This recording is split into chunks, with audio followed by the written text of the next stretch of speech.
इसलिए आप सेकुलरिज्म के ठेकेदार हो गए, क्योंकि उससे आपको सत्ता मिली।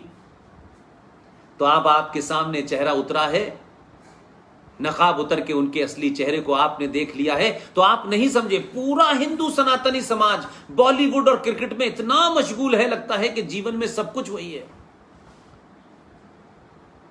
कौन चला रहा है बॉलीवुड को और कौन चला रहा है आपके क्रिकेट को, यह आपको पता नहीं। इसके लिए कुछ नई जानकारी चाहिए, इसके लिए कोई इतिहास की किताब पढ़नी है, और आज तो आपके पास फ्री में इंफॉर्मेशन है, आप उसको भी नहीं पढ़ना चाहते हैं। झूठ से बाहर निकलिए, सच्चाई का सामना कीजिए। और अगर आपका ये अकीदा है, अगर आपका ये विश्वास है कि जो जीवन मिला है उस जीवन का अंत होना निश्चित है, कब होगा, कहां होगा, कैसे होगा, यह आपको नहीं पता है, तब फिर मरने से क्यों डरते हैं? अगर मौत नहीं आई है तो दुनिया की कोई ताकत आपको नहीं मार सकती। आप कहते हैं लेकिन उस पे किसी किस्म का आपका आचरण ये नहीं होता, उस पे भरोसा नहीं करते। आपके सामने हजारों साल से यह सिलसिला चल रहा है। दूसरा, आपके समाज में, आपके परिवार में, क्योंकि आप खुद कंफ्यूज हैं, आप खुद एक पुरुष के रूप में कायर हैं, तो आप अपनी महिलाओं को, अपने परिवार में बेटियों को बहादुर नहीं बनाते हैं। उन्हें ऐसी ऐसी कहानियों में लिप्त कर देते हैं कि वो चमत्कार की तलाश में घर में बच्चों के साथ बैठ करके जीजाबाई कैसे बने, लक्ष्मीबाई कैसे बने, दुश्मन का सामना कैसे करें। ऐसी परिस्थितियों में कि हमारे सामने ऐसे हालात हो जाएं तो हमें क्या क्या करना चाहिए, किस किस तरह से सामना करना चाहिए। न बेटे से बात करेंगे, न बेटी से बात करेंगे, हम चमत्कार में चले जाते हैं। चमत्कार होगा। सोमनाथ मंदिर में जब गाजी गजनवी नाम का एक गुंडा मुसलमान अफगानिस्तान से चल के जब आया था, 50-40 उसके पास लुटेरे थे, तो वहां 500 पुजारी थे, वो घंटा बजा रहे थे, महादेव प्रकट हो, महादेव प्रकट हो। आप सोचिए, इसलिए मैंने कहा कि जब झूठ बोलने की आदत पड़ जाती है तो सच में आपको लगने लगता है कि यही सच है। महादेव घंटा बजाने से पैदा नहीं होंगे, प्रकट नहीं होंगे। अगर महादेव प्रकट हो रहे होते तो फिर पूरी दुनिया में हथियारों की जरूरत ही नहीं होती, लड़ाइयां नहीं होती, भगवान राम तीर कमान लेके नहीं जाते, हमारे हर देवी देवता के हाथ में तलवार, फरसा और भाला नहीं होता। वो तो खुद भगवान होते हुए उनके हाथ में था। महादेव के नाम लेने से आपके आत्मबल को एक ताकत मिलती है। लेकिन कायरता इतनी दूर तक चली गई थी उनका, नहीं, और जब महादेव नहीं आए तो छोड़ के भाग गए। वो लुटेरा मुसलमान आतंकवादी महमूद गजनवी सारा सोना लेके चला गया, और 1024 से वो मंदिर ऐसा ही पड़ा रहा।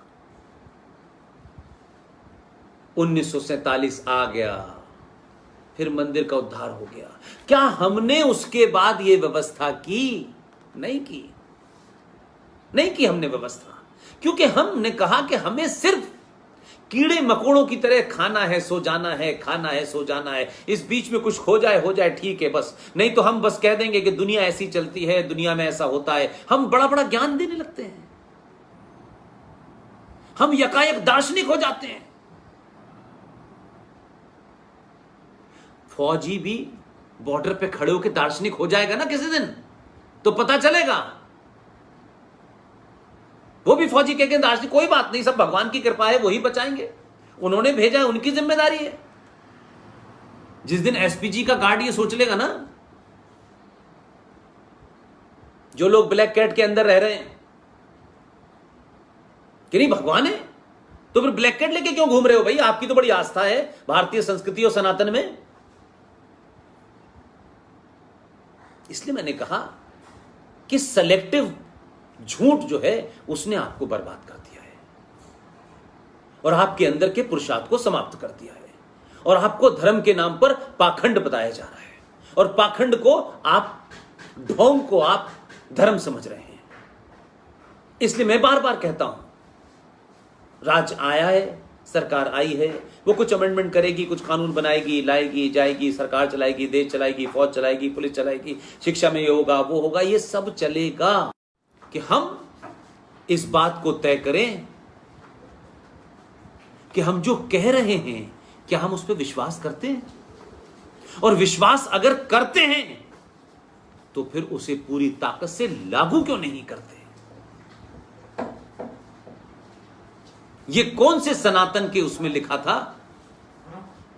कि आप दहेज न मिलने पर किसी दूसरे की बेटी को जिंदा जला दें? कहां लिखा था ये? सारी बीमारियां आप ही के अंदर है। आप दुनिया की ऐसी कौम है कि ना पड़ोसी को देख के सीखते हैं, ना समाज को देख के सीखते हैं, ना विदेशों को देख के सीखते हैं।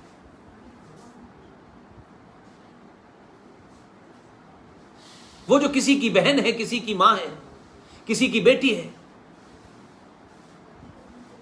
आप किस किस किस स्टेज पे आप पहुंच गए हैं, किस राक्षसी मानसिकता पे आप पहुंच गए हैं।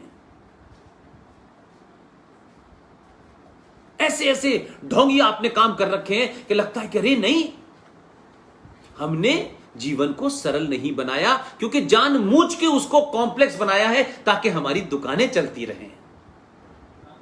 हम ये ढोंग नहीं करेंगे। ये आरती तो 20,000 रुपए की, वो आरती तो 5,000 रुपए की। ये क्या है? ये दुकान है क्या? मंदिर किसी के बाप का है क्या? भगवान के ऊपर किसी का कब्जा है क्या? नहीं, हमने दुकानें खोली हुई हैं। वो दुकानें किसी के निजी फायदे में हो सकती हैं, लेकिन राष्ट्र को उससे कोई फायदा नहीं हो रहा है। और हमने तय कर दिया ये लोग नहीं चढ़ सकते मंदिर में, ये नहीं आ सकते, अब पटबंद हो गए। ये किसने बनाया था भाई? कहां पे तय हुआ था ये? हमने अपनी निजी स्वार्थ और इच्छाओं के कारण अपने समाज के अंदर इतना गैप पैदा कर दिया है कि उसे जोड़ने में सदियां लगेंगी। और जो जोड़ रहे हैं उनके खिलाफ अपने ही लोग खड़े हो रहे हैं। इसलिए बड़ी बीमारी है कुछ लोगों को।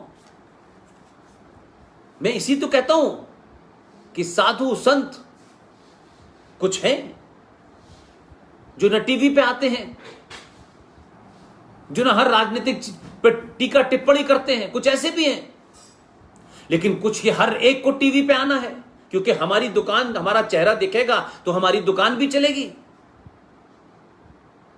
किसी का मकान कब्जा कर रखा है,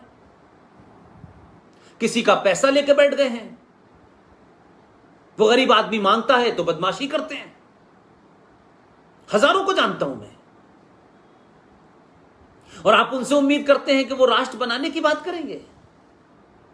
वो राष्ट्र बनाने के नाम पे सबसे बड़े पाखंडी हैं। इन्होंने कमजोर कर दिया समाज को। अपने अंदर के समाज की बुराइयों को कभी इन्होंने निकालने की कोशिश नहीं की, क्योंकि अगर वो बुराइयां निकल जाएंगी तो ये एक्सपोज हो जाएंगे। इसलिए ये इसका मठ है, वो उसका मठ है, ये इसका मंदिर है, ये वाला साधु है, वो वाला साधु। अब तूफान मचा हुआ है। इतना बड़ा समाज, इतने सारे साधु संत मठ, चंद लुटेरे डकैतों बलात्कारियों के सामने नतमस्तक है। न उनका राष्ट्रपति है, न प्रधानमंत्री है, न चीफ जस्टिस है, न आर्मी है, न पुलिस है, न फौज है, न व्यवस्था में है, लेकिन हर सरकार उसके सामने नतमस्तक है। इसलिए वो अपने नाजायज काम भी करा लेते हैं। और आप नहीं, हम तो आदर्शवादी, क्या सब भगवान भरोसे, भगवान भरोसे। भगवान भी कायरों का साथ नहीं देता। भगवान जानता है कि आपने क्या उसके साथ किया है। जो भगवान की शक्ति होती है, जो उस मंत्र की शक्ति होती है, उस मंत्र को बेचना शुरू कर दिया आपने, उस शक्ति को बेचना शुरू कर दिया। वो जो हजारों करोड़ों लोगों की आस्था है, उस आस्था को आपने अपने नफे नुकसान के हिसाब से चोट पहुंचाई है।